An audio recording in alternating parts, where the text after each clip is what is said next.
Hi guys, welcome back to my YouTube channel. ನೀವು ನೋಡ್ತಾ ಇದ್ದೀರಾ Sangeetha blog in Kannada and recipes. ಇವತ್ತು ಮಾರ್ನಿಂಗ್ 9 o'clock ಬ್ಲಾಗ್ನ ಸ್ಟಾರ್ಟ್ ಮಾಡ್ತಾ ಇದ್ದೀನಿ. ಇದು ಸಂಡೇ ಬ್ಲಾಗ್ ಆಗಿದೆ. ಟೈಮ್ ಬಂದು 9 o'clock ಆಗಿದೆ. ನಾನು ಸ್ವಲ್ಪ ಲೇಟಾಗೇ ಎದ್ದೆ. ಸಂಡೇ ಅಲ್ವಾ, ಅದರಿಂದ ಸ್ವಲ್ಪ ರೆಸ್ಟ್ ಬೇಕು ಅನ್ನಿಸ್ತಿತ್ತು. ಅದರಿಂದ ಸ್ವಲ್ಪ ಲೇಟಾಗೇ ಎದ್ದೆ. ಟಿಫನ್ಗೆ ಏನೂ ಮಾಡಿಲ್ಲ. ಇವಾಗ ಟಿಫನ್ ಮಾಡಬೇಕು. ಎಗ್ ಫ್ರೈಡ್ ರೈಸ್ ಮಾಡೋಣ ಅಂತ ಅಂದ್ಕೊಂಡಿದ್ದೀನಿ. ಎಲ್ಲ ರೈಸ್ ಮಾಡಿ ಇಟ್ಟಿದ್ದೀನಿ. ಇನ್ನೆಲ್ಲ ರೆಡಿ ಮಾಡಿಕೊಂಡು ಟಿಫನ್ ಮಾಡಬೇಕು. ಬನ್ನಿ ವ್ಲಾಗ್ನ ಸ್ಟಾರ್ಟ್ ಮಾಡೋಣ. ಅದಕ್ಕಿಂತ ಮುಂಚೆ ಯಾರೆಲ್ಲ ಈ ವಿಡಿಯೋಸ್ ನೋಡ್ತಾ ಇದ್ದೀರಾ ಸಬ್ಸ್ಕ್ರೈಬ್ ಮಾಡಿಕೊಂಡು ವಿಡಿಯೋಸ್ ನೋಡಿ. ಹಾಗೆ ಯಾರಿಗೆಲ್ಲ ಈ ವಿಡಿಯೋ ಇಷ್ಟ ಆಗಿದೆ ಲೈಕ್, ಕಮೆಂಟ್, ಶೇರ್ ಮಾಡಿ. ಬನ್ನಿ ವ್ಲಾಗ್ನ ಸ್ಟಾರ್ಟ್ ಮಾಡೋಣ.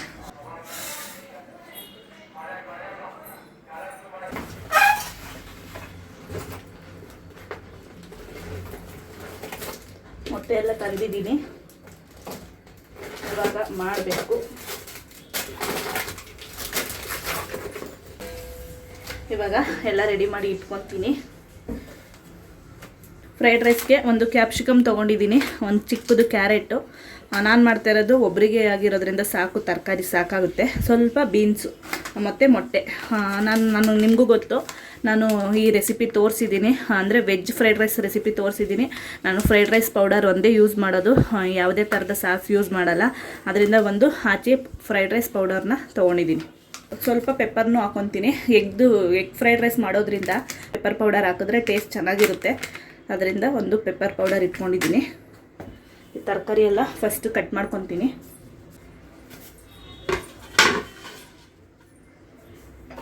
ನಾನು ಹೊಸ ನೈಫ್ ತೊಗೊಂಡಿದ್ದೀನಿ. ಇದು ಮೀಶೋದಲ್ಲಿ ಆರ್ಡ್ರ್ ಮಾಡಿದ್ದೆ. 170ಗೇನೋ 3 ನೈಫ್ ಬರುತ್ತೆ. ಇದಕ್ಕಿಂತ ದೊಡ್ಡದೊಂದು, ಇದಕ್ಕಿಂತ ಚಿಕ್ಕದೊಂದು. ತುಂಬ ಚೆನ್ನಾಗಿದೆ ಕ್ವಾಲಿಟಿ ಎಲ್ಲ. ಅಷ್ಟೇ, ತುಂಬ ಶಾರ್ಪಾಗೂ ಇದೆ, ತುಂಬ ಚೆನ್ನಾಗೂ ಇದೆ. ಇಷ್ಟ ಆಯಿತು, ಅದರಿಂದ ತೋರಿಸ್ತಾ ಇದ್ದೀನಿ ಅಷ್ಟೇ. ಸಣ್ಣ ಸಣ್ಣದಾಗಿ ಕಟ್ ಮಾಡ್ಕೋಬೇಕು ಕ್ಯಾರೆಟು, ಬೀನ್ಸ್ ಎಲ್ಲ. ಆಲ್ರೆಡಿ ಈ ರೆಸಿಪಿ ತೋರಿಸಿದ್ದೀನಿ, ಅಂದರೆ ಎಗ್ ಫ್ರೈಡ್ ರೈಸ್ ತೋರಿಸಿಲ್ಲ. ಮಾಮೂಲಿ ಅದೇ ಮೆಥಡಲ್ಲಿ ಮಾಡಿ ಸ್ವಲ್ಪ ಎಗ್ನ ಫ್ರೈ ಮಾಡಿ ಹಾಕೊತೀನಿ ಅಷ್ಟೇ. ತುಂಬ ಈಸಿ ರೆಸಿಪಿ, ಜಾಸ್ತಿ ಇಂಗ್ರೀಡಿಯೆಂಟ್ಸು ಬೇಕಾಗಲ್ಲ. ಅಷ್ಟು ಈಸಿಯಾಗಿ ಮಾಡ್ಕೊಬೋದಂಥ ರೆಸಿಪಿ ಇದು.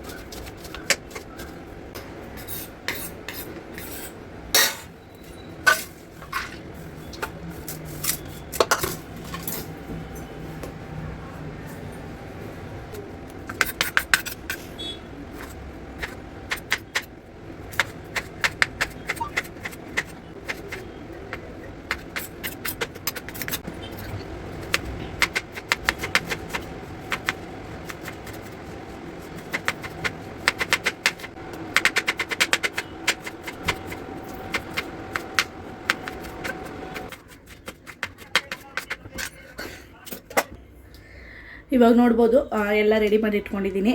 ಕ್ಯಾಪ್ಸಿಕಮ್ಮು, ಈರುಳ್ಳಿ, ಮೆಣಸಿನ್ಕಾಯಿ, ಕ್ಯಾರೆಟು, ಬೀನ್ಸು ಮತ್ತು ಮೊಟ್ಟೆ. ಇಷ್ಟೇ. ರೈಸ್ ರೆಡಿಯಾಗಿದೆ.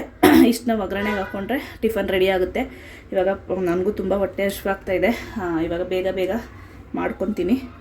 ನಿಜವಾಗ್ಲೂ ನಮ್ಮ ಅಡುಗೆ ಮನೆ ಚಿಕ್ಕದಾಗಿರೋದಕ್ಕೆ ಸ್ವಲ್ಪ ತುಂಬ ಹಿಂಸೆ ಆಗುತ್ತೆ. ಏನು ಮಾಡೋಕ್ಕಾಗಲ್ಲ. ಇದರಲ್ಲಿ ಅಡ್ಜಸ್ಟ್ ಮಾಡಿಕೊಂಡು ವೀಡಿಯೋಸ್ ಮಾಡಬೇಕು. ಇವಾಗ ಒಂದು ಪ್ಯಾನ್ ಇಟ್ಕೊಂಡಿದ್ದೀನಿ ಗ್ಯಾಸ್ ಮೇಲೆ.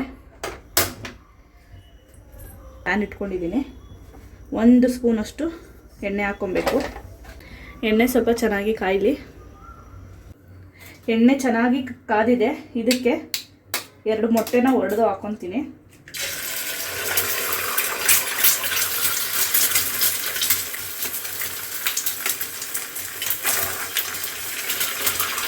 ಚೆನ್ನಾಗಿ ಮಿಕ್ಸ್ ಮಾಡ್ಕೊತೀನಿ.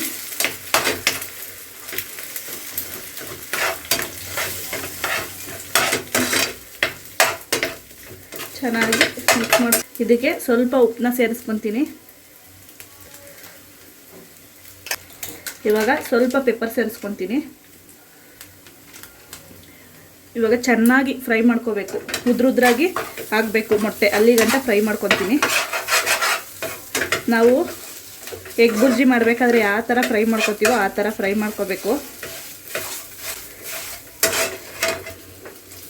ಸಂಡೇ ಟೈಮು ಮಕ್ಳಿಗೆ ಮಾಡಿಕೊಟ್ರೆ ತುಂಬ ಇಷ್ಟಪಟ್ಟು ತಿಂತಾರೆ. ಸಂಡೇ ಬಂದರೆ ಸಾಕು, ತುಂಬ ಬೇಜಾರಾಗುತ್ತೆ. ಮಕ್ಕಳಿಲ್ಲ ಅಂದರೆ ಟೈಮ್ ಪಾಸೇ ಆಗೋಲ್ಲ. ನನ್ನ ಮಗ ಏನೋ ನನ್ನ ಮಗನ ಬಿಟ್ಟು ಅಭ್ಯಾಸ ಆಗಿದೆ ನನಗೆ. ನನ್ನ ಮಗಳು ಬಿಟ್ಟು ಅಷ್ಟು ಅಭ್ಯಾಸ ಇಲ್ಲದೆ ಇರೋದ್ರಿಂದ ಸಂಡೇ ಬಂದರೆ ತುಂಬ ಬೋರ್ ಆಗುತ್ತೆ. ಮಿಕ್ಕಿದ ಡೇಸ್ ಎಲ್ಲ ಕೆಲ್ಸಕ್ಕೆ ಹೋಗ್ತೀನಿ, ಅಷ್ಟು ಗೊತ್ತಾಗಲ್ಲ. ಈ ಥರ ಉದ್ರುದ್ರಾಗಿ ಮೊಟ್ಟೆನ ಫ್ರೈ ಮಾಡ್ಕೋಬೇಕು. ಮೊಟ್ಟೆನ ಸೈಡಲ್ಲಿ ಎತ್ತಿಟ್ಕೊತೀನಿ.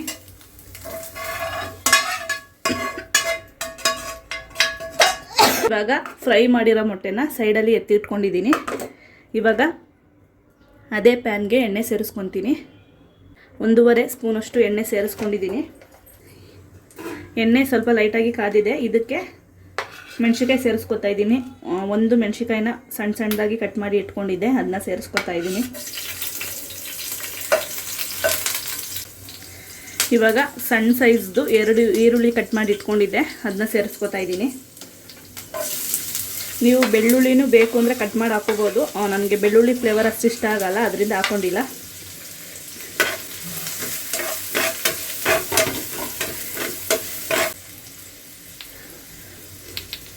ನಾವು ಫ್ರೈಡ್ ರೈಸ್ ಪೌಡರ್ ಯೂಸ್ ಮಾಡೋದ್ರಿಂದ ಅದರಲ್ಲೂ ಸಹ ಉಪ್ಪಿರುತ್ತೆ. ಉಪ್ಪನ್ನ ಖಂಡಿತ ನೋಡಿ ಹಾಕೊಬೇಕು. ಸ್ವಲ್ಪ ಉಪ್ಪು ಜಾಸ್ತಿ ಆದರೂ ತಿನ್ನೋಕ್ಕಾಗಲ್ಲ. 1/4 ಸ್ಪೂನಷ್ಟು ಈರುಳ್ಳಿಗೆ ಉಪ್ಪು ಹಾಕೊತಾ ಇದ್ದೀನಿ. ಫ್ರೈ ಮಾಡ್ಕೊತೀನಿ ಈರುಳ್ಳಿನ. ಲೈಟಾಗಿ ಕಲರ್ ಚೇಂಜ್ ಆದರೆ ಸಾಕು.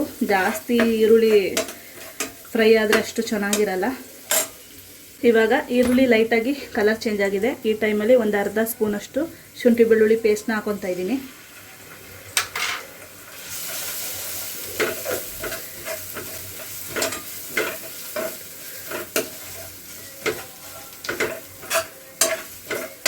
ಇನ್ನೊಂದ್ಸಲ ಚೆನ್ನಾಗಿ ಮಿಕ್ಸ್ ಮಾಡಿಕೊಂಡು ಫ್ರೈ ಮಾಡ್ಕೋಬೇಕು. ಹಸಿ ಸ್ಮೆಲ್ಲೆಲ್ಲ ಹೋಗಬೇಕು ಶುಂಠಿ ಬೆಳ್ಳುಳ್ಳಿ ಪೇಸ್ಟ್ದು.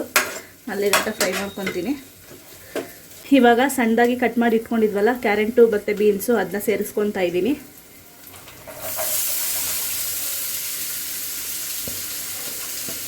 ಕ್ಯಾಬೇಜು ಹಾಕೋಬೋದಾಗಿತ್ತು, ಅಂದರೆ ನನ್ನ ಹತ್ರ ಕ್ಯಾಬೇಜ್ ಇತ್ತಿಲ್ಲ, ಅದರಿಂದ ಸ್ಕಿಪ್ ಮಾಡಿದ್ದೀನಿ. ಕ್ಯಾಬೇಜು ಹಾಕೊಂಡ್ರೆ ಇನ್ನೂ ಚೆನ್ನಾಗಿರುತ್ತೆ. ನಿಮ್ಮ ಹತ್ರ ಕ್ಯಾಬೇಜ್ ಇದ್ದರೆ ಹಾಕೊಳ್ಳಿ. ಇವಾಗ ಸ್ವಲ್ಪ 50% ಕ್ಯಾರೆಟು ಮತ್ತು ಬೀನ್ಸು ಫ್ರೈ ಆಗಬೇಕು. ಇವಾಗ ಕ್ಯಾರೆಟು ಬೀನ್ಸು ಫ್ರೈ ಆಗಿದೆ. ಇದಕ್ಕೆ ಕ್ಯಾಪ್ಸಿಕಮ್ ಸೇರಿಸ್ಕೊತೀನಿ. ಇವಾಗ ಇದನ್ನು ಒಂದ್ಸಲ ಚೆನ್ನಾಗಿ ಫ್ರೈ ಮಾಡ್ಕೊತೀನಿ.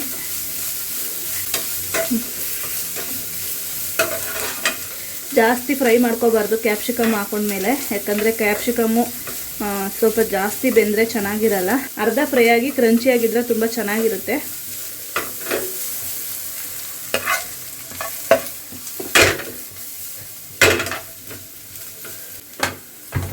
ಕಡೆ ನೋಡ್ಬೋದು ಅನ್ನನೂ ರೆಡಿಯಾಗಿದೆ.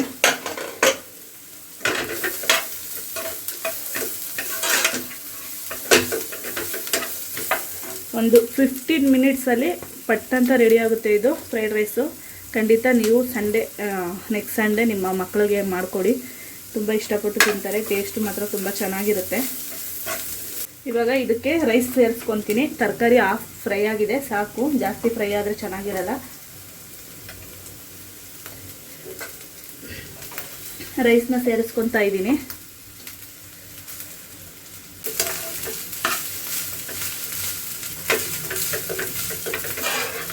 ಲಾಸ್ಟಲ್ಲಿ ಫ್ರೈಡ್ ರೈಸ್ ಪೌಡರ್ ಸೇರಿಸ್ಕೊತಾ ಇದ್ದೀನಿ. ನೀವು ಫ್ರೈಡ್ ರೈಸ್ ಪೌಡರ ಅನ್ನಕ್ಕೆ ಸೇರಿಸ್ಕೋಬೇಕು, ಆವಾಗ ಚೆನ್ನಾಗಿ ಮಿಕ್ಸ್ ಆಗುತ್ತೆ ರೈಸ್ಗೆ. 1/2 ಸೇರಿಸ್ಕೊತೀನಿ, ಸಾಕು. ನಾವು ಪೆಪ್ಪರ್ ಹಾಕಿರೋದ್ರಿಂದ ಮೊಟ್ಟೆಗೆ ಅರ್ಧ ಸಾಕಾಗುತ್ತೆ. ಒಂದ್ಸಲ ಚೆನ್ನಾಗಿ ಮಿಕ್ಸ್ ಮಾಡ್ಕೋಬೇಕು. ರೈಸು ಮತ್ತು ತರಕಾರಿ ಚೆನ್ನಾಗಿ ಮಿಕ್ಸ್ ಆಗಬೇಕು, ಅಲ್ಲಿಗಂಟ ಮಿಕ್ಸ್ ಮಾಡ್ಕೊತೀನಿ ನೀಟಾಗಿ.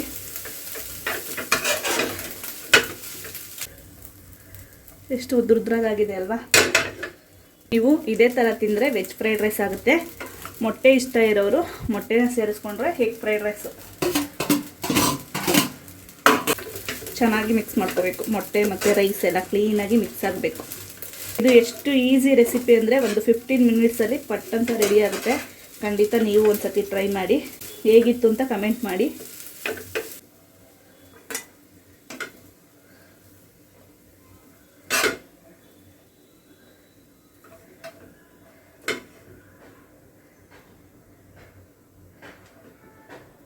ನನಗೆ ಫ್ರೈಡ್ ರೈಸ್ಗೆ, ಎಗ್ ರೈಸ್ಗೆ ಈ ಥರ ಎಲ್ಲ ಈರುಳ್ಳಿ ಜೊತೆಗೆ ಸೈಡ್ಸ್ಗೆ ಈರುಳ್ಳಿ ಇದ್ದರೆ ತುಂಬ ಇಷ್ಟ ಆಗುತ್ತೆ.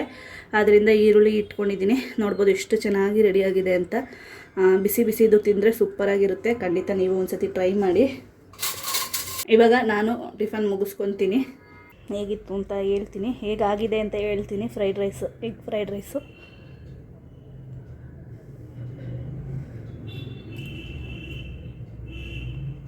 ಬಿಸಿ ಇದೆ ಸ್ವಲ್ಪ.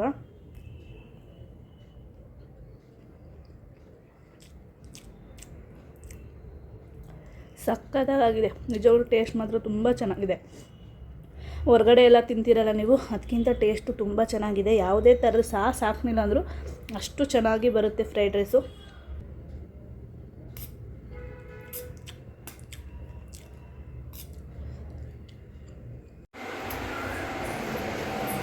ಕೂಲರ್ ಹಾಕಿರೋದ್ರಿಂದ ಸೌಂಡು ಕೇಳಲ್ಲ.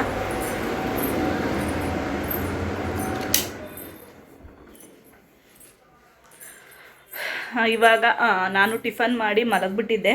ಒಂದು 2 ಅವರು, ಅಂದರೆ ನಿದ್ದೆ ಮಾಡಲಿಲ್ಲ, ಮಾಮೂಲಿ ಮೊಬೈಲ್ ನೋಡ್ಕೊಂಡು ಮಲಗಿದ್ದೆ. ನನ್ನ ಫ್ರೆಂಡ್ ಫೋನ್ ಮಾಡಿದ್ಲು, ಎಲ್ಲೂ ಹೊರಗಡೆನೇ ಹೋಗಿಲ್ಲ, ತುಂಬ ದಿವಸ ಆಯಿತು. ಮೊದಲೆಲ್ಲ ಹೋಗ್ತಾ ಇದ್ದ ಹೊರಗಡೆ, ಇವಾಗ ವೀಡಿಯೋಸ್ ಮಾಡಿದ್ಮೇಲೆ, ವ್ಲಾಗ್ ಮಾಡಿದ್ಮೇಲೆ ಬ್ಯುಸಿ ಆಗಿಬಿಟ್ಟಿದ್ಯಾ, ಎಲ್ಲೂ ಬರಲ್ಲ ಅಂತ ಹೇಳ್ತಾ ಇದ್ಲು. ಅದರಿಂದ ಎಲ್ಲರೂ ಹೊರಗಡೆ ಹೋಗೋಣ ಅಂತ ಅಂದ್ಲು. ನಾನು ಬೇಡ, ಯಾವುದಾದ್ರೂ ಪಿಕ್ಚರ್ಗೆ ಹೋಗೋಣ ಅಂದ್ಬಿಟ್ಟು ಇವತ್ತು KD ಮೂವಿಗೆ ಹೋಗೋಣ ಅಂತ ಪ್ಲ್ಯಾನ್ ಮಾಡಿದ್ದೀವಿ. ನೋಡಬೇಕು ಟಿಕೆಟ್ ಸಿಗುತ್ತಾ ಏನೋ ಗೊತ್ತಿಲ್ಲ. 4 ಗಂಟೆ ಶೋಗೆ ಹೋಗೋಣ ಅಂದ್ಕೊಂಡಿದ್ದೀವಿ. ಅದರಿಂದ ಸ್ವಲ್ಪ ರೆಡಿ ಆಗೋಣ ಅಂದ್ಬಿಟ್ಟು ಎದ್ದೆ. ಲೀಟ್ ಆಗೇ ಇದೆ, ಏನೂ ಮುಗಿಸಿಲ್ಲ. ಇವಾಗ ಟೈಮ್ ಬಂದು 1:15 ಇವಾಗ ನಾನು ಪಟಪಟ್ಟನ ಕೆಲಸ ಮಾಡಿ ರೆಡಿ ಆಗ್ತೀನಿ. ಆಮೇಲೆ ವ್ಲಾಗ್ನ ಕಂಟಿನ್ಯೂ ಮಾಡ್ತೀನಿ. ಇವಾಗ ನಾನು ರೆಡಿ ಆದೆ. ಟೈಮ್ ಬಂದು 3:10 ಆಗಿದೆ. ಬೈತಾಳೆ, ಕರೆಕ್ಟಾಗಿ 3 ಗಂಟೆಗೆ ಬರ್ತೀನಿ ಅಂತ ಹೇಳಿದ್ದೆ. 10 ನಿಮಿಷ ಜಾಸ್ತಿನೇ ಆಗಿದೆ.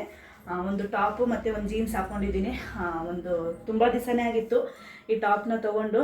ಒಂದೇ ಒಂದು ಸತಿ ವೇರ್ ಮಾಡಿದ್ದೆ ರೆಸಾರ್ಟ್ಗೆ ಹೋದಾಗ. ಇವಾಗ ಮೂವಿಗೆ ಹೋಗ್ತಾ ಇದ್ದೀವಲ್ಲ, ಚೆನ್ನಾಗಿರುತ್ತೆ ಅಂದ್ಬಿಟ್ಟು ಹಾಕ್ಕೊಂಡಿದ್ದೀನಿ. ನಾನೇನು ಜಾಸ್ತಿ ಜೀನ್ಸ್ ಎಲ್ಲ ಇಷ್ಟಪಡಲ್ಲ ಹಾಕ್ಕೊಳ್ಳೋಕ್ಕೆ. ರೇರಾಗಿ, ಅಂದರೆ ರೆಗ್ಯುಲರಾಗೆಲ್ಲ ಹಾಕಲ್ಲ. ರೇರಾಗಿ ಎಲ್ಲಾದರೂ ಹೊರಗಡೆ ಹೋಗ್ತಾಯಿದ್ರೆ, ಈ ಥರ ಮಾಲ್ಸು, ಮೂವಿ ಈ ಥರ ಎಲ್ಲಾದರೂ ಹೋಗ್ತಾಯಿದ್ರೆ ವೇರ್ ಮಾಡ್ತೀನಿ ಅಷ್ಟೇ. ಜೀನ್ಸು ಮತ್ತು ಒಂದು ಕಾಟನ್ ಟಾಪು. ಇದು ಮೀಶೋದಲ್ಲಿ ತೊಗೊಂಡಿದ್ದು ನಾನು. ಪರವಾಗಿಲ್ಲ, ಕ್ವಾಲಿಟಿ ಎಲ್ಲ ಚೆನ್ನಾಗಿದೆ, ಚೆನ್ನಾಗಿ ಕಾಣಿಸ್ತೈತೆ ಅಂದ್ಕೊಂಡಿದ್ದೀನಿ. ಏರ್ ಸ್ಟೈಲ್ ಫುಲ್ಲು ನನ್ನ ಏರೆಲ್ಲ ತುಂಬ ಹಾಳಾಗ್ಬಿಟ್ಟಿದೆ, ಸಿಕ್ಕಾಬಿಟ್ಟೆ ರಫ್ ಆಗಿಬಿಟ್ಟಿದೆ ಏರು. ನಾನು ಏರ್ ಸ್ಟ್ರೈಟಿಂಗ್ ಮಾಡಿಸೋಣ ಅಂತ ಅಂದ್ಕೊಂಡಿದ್ದೀನಿ. ನನ್ನ ಫೇಸಿಗೆ ಸೂಟ್ ಆಗುತ್ತೋ ಆಗಲ್ವೋ ಅನ್ನೋ ಸ್ವಲ್ಪ ಡೌಟ್ ಇದೆ. ಯಾಕಂದರೆ ಒಬ್ಬರು ವ್ಯೂವರ್ಸು ಕಂಟಿನ್ಯೂಸ್ ಆಗಿ ಕಮೆಂಟ್ ಮಾಡ್ತಾಯಿದ್ರು ನನಗೆ. ಒಂದು 2 ವೀಡಿಯೋದಲ್ಲಿ ನಾನು ನೋಡಿದೆ, ಮೇಡಮ್ ನೀವು ಏರ್ ಸ್ಟ್ರೈಟಿಂಗ್ ಮಾಡಿ ತುಂಬ ಚೆನ್ನಾಗಿ ಕಾಣಿಸುತ್ತೆ ಅಂತ. ಅದರಿಂದ ನೋಡೋಣ, ಮಾಡಿಸೋಣ ಮುಂದಕ್ಕೆ ಅಂತ ಅಂದ್ಕೊಂಡಿದ್ದೀನಿ. ಕೆಲಸ ಬಿಟ್ಟಾಗ ಮಾಡಿಸ್ಬೇಕು. ಏರು ಅಷ್ಟು ಚೆನ್ನಾಗಿ ಕಾಣಿಸ್ತಾ ಇಲ್ಲ, ಅಷ್ಟು ರಫ್ ಆಗಿಬಿಟ್ಟಿದೆ, ಹಾಳಾಗ್ಬಿಟ್ಟಿದೆ ಏರೆಲ್ಲ. ಈ ಕೆಲಸಕ್ಕೆ ಹೋದ್ಮೇಲೆ ಏರ್ ಕೇರಿಂಗ್ ಏನೂ ನಾನು ಮಾಡಿಲ್ಲ, ಅದರಿಂದ ಸ್ವಲ್ಪ ಹಾಳಾಗ್ಬಿಟ್ಟಿದೆ ಟೈಮ್ ಸಿಗ್ದಲೇ. ಬನ್ನಿ ಹೊರಡೋಣ, ಟೈಮ್ ಆಯಿತು. ಖಂಡಿತ ಇವತ್ತು ಅವಳ ಹತ್ರ ಬೈಸ್ಕೊತೀನಿ, ಏನೂ ಮಾಡೋಕ್ಕಾಗಲ್ಲ. ಪ್ರತಿ ಸಲ ಹೀಗೆ ಆಗುತ್ತೆ. ಅವಳೊಂದು ಟೈಮಿಂಗ್ಸ್ ಹೇಳ್ತಾಳೆ, ನಾನೊಂದು ಟೈಮಿಂಗ್ಸ್ಗೆ ಹೋಗ್ತೀನಿ. ಪಾಪ ಬೈಸ್ಕೊತೀನಿ. ಇವಾಗ ಹೋಗಬೇಕು.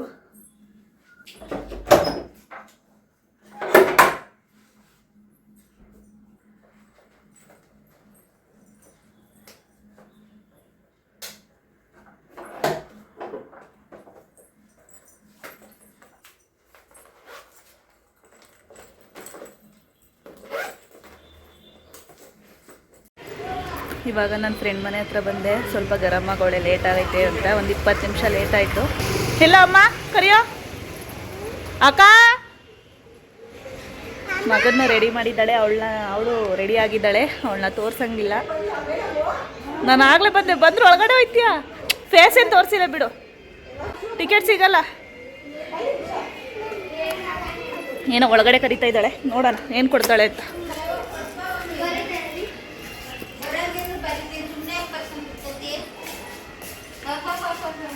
ಇಲ್ಲಿ ಒಂದು ಗ್ಯಾಂಗು ಸಂಜೆ ಆದರೆ ಸಾಕು ಚೌಕೋಬಾರ ಆಡ ಕೂತ್ಕೊಳ್ಳುತ್ತೆ. ಒಂದು ಗ್ಯಾಂಗು ಇವತ್ತು ಮಿಸ್ಸು ನನ್ನ ಫ್ರೆಂಡು. 4 ಗಂಟೆ ಶೋ. ಹಾಂ ಬೈತಾಳೆ, ನೋಡ್ತಾಳೆ. ಬರೋ ಇಲ್ಲಿ, ಹಾಕ್ತೀನಿ ಬರೋ.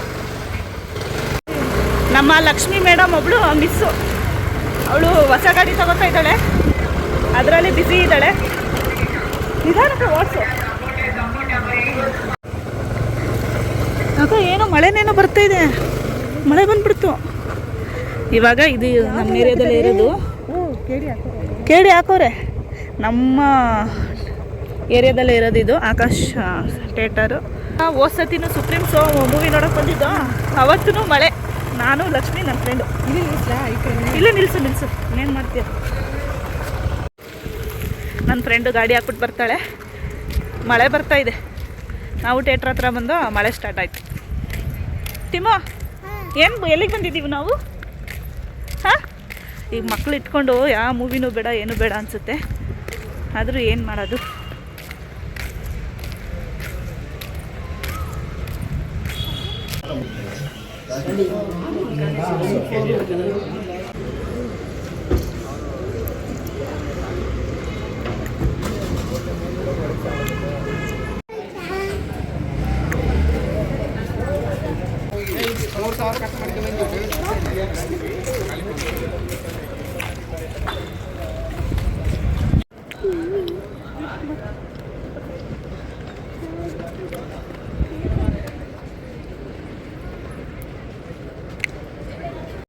ಗುಡು ಎಲ್ಲಿಗೆ ಬಂದಿದ್ವಿ? ಕೇಡಲ್ಲ ಕಡೆ, ಹಂಗಲ್ಲ, ಕೇಡಿ ಮೂವಿ ನೋಡಕ್ ಬಂದಿದೀವಿ ಅಂತ ಹೇಳ್ಬೇಕು. ಯಾರ್ಯಾರು ಬಂದಿದ್ದೀವಿ? ಮೂವಿ ನೋಡಕ್ ಬಂದಿದ್ದೀನಿ ನಾನು, ಸಂಗೀತ. ಕೇಡಿ ಮೂವಿ ಅನ್ನು, ಕೇಡಿ ಮೂವಿ ನಾನು ಇನ್ಸ್ಟಾಗ್ರಾಮಲ್ಲಿ ನೋಡಿದೆ, ಮೂವಿ ಚೆನ್ನಾಗಿದೆ ಅಂತ ಇದ್ದಾರೆ, ನೋಡೋಣ. ಟಿವಿ ಹೇಳಿ, ಯಾರಿಗಾದ್ರೂ ಹೇಳು, ಅಂಕಲ್ ಟಿವಿ ಹಾಕಿ ಅಂತ ಹೇಳಿ ಜೋರಾಗಿ. ಇನ್ನು ಫೀಚರ್ ಸ್ಟಾರ್ಟ್ ಆಗಿಲ್ಲ, ಇನ್ನು ಟಿವಿ ಬಂದಿಲ್ಲ ಅಂತ ಇದ್ದಾನೆ ನಮ್ಮ ಗುಂಡಣ್ಣ. ಏನಪ್ಪ? ಕನ್ನಡ ಮೂವಿಗೆ ಬಂದು ನೋಡಿ ಅಂತ ಹೇಳ್ತಾ ಇದ್ದಾನೆ. ಇಲ್ಲ ಅಂತಾರೆ. ಕಬಣ ಅಂತ ಕೇವಲ ಮಾಡಿ ನಗ್ಬೇಡ ತಮ್ಮ. ಮಲ್ಲಿಗೆ ಇಲ್ಲ ಅಂದ್ರು ಗಂಧದ Marike direct competition. Interval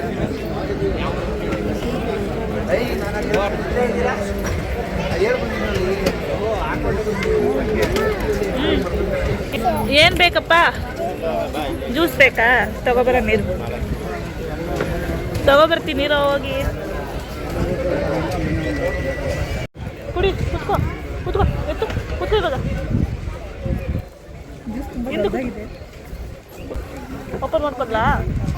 open ಮಾಡ್ಕೊಡ್ಲಾ?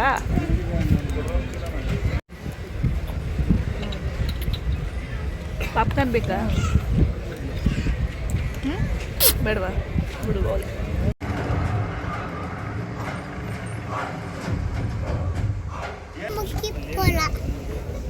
ಏನಪ್ಪ ಹೋಗೋದಾ? ಮುಗೀತು, 7 ಗಂಟೆ ಆಯಿತು, ಮುಗೀತು. ನಡೀರಿ ಹೋಗೋಣ. ಹಿಂಗೆ ನಡಿ.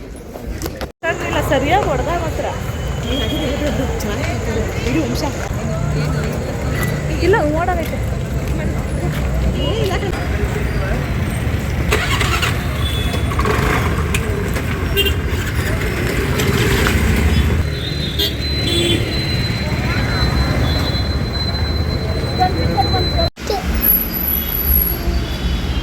ಇವಾಗ ಮೂವಿ ನೋಡಿಕೊಂಡು ಹೊರಗಡೆನೇ ಊಟ ಮಾಡ್ಕೊಂಡು ಹೋಗೋಣ ಅಂದ್ಬಿಟ್ಟು ಹೋಟೆಲ್ಗೆ ಬಂದು ನಾನ್ ವೆಜ್ ಹೋಟ್ಲಿಗೆ ಬಂದಿದ್ದೀವಿ. ಏನು ಬೇಕು? ಹಾಂ, ಕುಷ್ಕ ನೀನು ಚಿಕ್ಕವನಲ್ವಾ, ಬಿಡು, ಮಾತು ಬರಲ್ಲ. ಕುಷ್ಕ ಬೇಕಂತೆ ಅವನಿಗೆ. ನಾವು ಏನಾದರೂ ಆರ್ಡ್ರ್ ಮಾಡ್ಕೊಂಡು ತಿಂದ್ಬಿಟ್ಟು ಮನೆಗೆ ಹೋಗ್ಬೇಕು.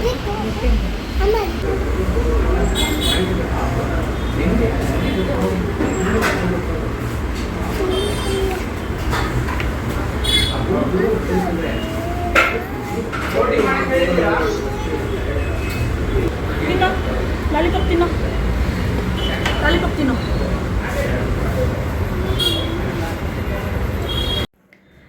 ಇವಾಗ ನಾನು ಮನೆಗೆ ಬಂದೆ. ಟೈಮ್ ಬಂದು 8:30 ಆಗಿದೆ. ಹೋಟ್ಲಿಂದ ಡೈರೆಕ್ಟಾಗಿ ನನ್ನ ಫ್ರೆಂಡ್ ಮನೆಗೆ ಹೋಗಿ ನನ್ನ ಫ್ರೆಂಡ್ನ ಬಿಟ್ಟು ಒಂದು 10 ನಿಮಿಷ ನಾನು ಅಲ್ಲೇ ಕೂತಿದ್ದು ಇವಾಗ ಮನೆಗೆ ಬಂದೆ. ಮೂವಿ ಮಾತ್ರ ಸಖತ್ತಾಗಿತ್ತು. ನಿಜವಾಗ್ಲೂ ನಾವು ಸುಪ್ರೀಮ್ಸು ಲಾಸ್ಟ್ ಮೂವಿ ನೋಡಿದ್ದು. ಅದಾದಮೇಲೆ ಮೂವಿಗೆ ಹೋಗೋಕ್ಕೆ ಇಂಟ್ರೆಸ್ಟ್ ಇದ್ದಿಲ್ಲ. ಕೇಳಿ ನೋಡೋಣ ಯಾವ ಥರ ಇದೆ ಅಂದ್ಬಿಟ್ಟು ಹೋದೋ. ನನ್ನ ಫ್ರೆಂಡ್ ಹೇಳಿದ್ಲು ಎಲ್ಲಾದರೂ ಮಾಲ್ಗೆ ಹೊರಗಡೆ ಹೋಗಿ ಸುತ್ತಾಡ್ಕೊಬರೋಣ ಅಂತ. ಈ ಬಿಸಿಲಲ್ಲಿ ಎತ್ತಕ್ಕೆ ಅಲ್ಲೆಲ್ಲ ಸುಮ್ಮನೆ ಸುತ್ತಾಡ್ಕೊಂಡು ಟಯರ್ಡ್ ಆಗುತ್ತೆ, ಒಂದು ಮೂವಿಗೆ ಹೋಗಿ ಬರೋಣ ಅಂದ್ಬಿಟ್ಟು ನಾನೇ ಪ್ಲ್ಯಾನ್ ಮಾಡಿದ್ದು.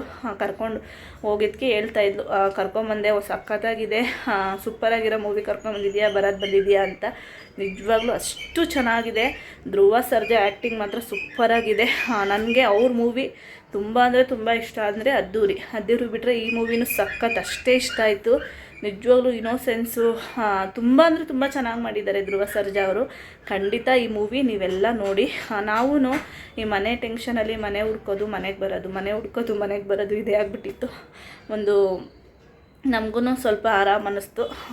ಮನೆ ಹುಡ್ಕೋ ಟೆನ್ಷನಲ್ಲಿ ಅದು ಬರೀ ಎಲ್ಲೂ ಹೋಗಿತ್ತಿಲ್ಲ, ಎಲ್ಲೂ ಬಂದಿತ್ತಿಲ್ಲ. ನನ್ನ ಫ್ರೆಂಡ್ ಹೇಳ್ತಾಯಿದ್ಲು, ನೀನು ವ್ಲಾಗ್ ಮಾಡಿದ್ಮೇಲೆ ಯೂಟ್ಯೂಬ್ ಸ್ಟಾರ್ಟ್ ಮಾಡಿದ್ಮೇಲೆ ಎಲ್ಲೂ ಬರ್ತಾಯಿಲ್ಲ ಅಂತ. ಅದರಿಂದ ಇವತ್ತು ಅವಳ ಜೊತೆ ಹೋಗೋಣ ಅಂದ್ಬಿಟ್ಟು ಹೋಗಿದ್ದೆ. ನಿಜವಾಗ್ಲೂ ಸಖತ್ತಾಗಿತ್ತು ಮೂವಿ ಮಾತ್ರ. ಎಷ್ಟು ಹೇಳ್ತಾ ಈ ವಿಡಿಯೋ ಇಲ್ಲಿಗೆ ಎಂಡ್ ಮಾಡ್ತಾಯಿದ್ದೀನಿ. ಯಾರೆಲ್ಲ ಈ ವಿಡಿಯೋಸ್ ನೋಡ್ತಾ ಇದ್ದೀರಾ ಸಬ್ಸ್ಕ್ರೈಬ್ ಮಾಡಿಕೊಂಡು ವಿಡಿಯೋಸ್ ನೋಡಿ. ಹಾಗೆ ಯಾರಿಗೆಲ್ಲ ಈ ವಿಡಿಯೋ ಇಷ್ಟ ಆಗಿದೆ ಲೈಕ್ ಮಾಡಿ, ಕಮೆಂಟ್ ಮಾಡಿ, ಶೇರ್ ಮಾಡಿ. ನಾನು ಸಿಗ್ತೀನಿ ನೆಕ್ಸ್ಟ್ ವಿಡಿಯೋದಲ್ಲಿ.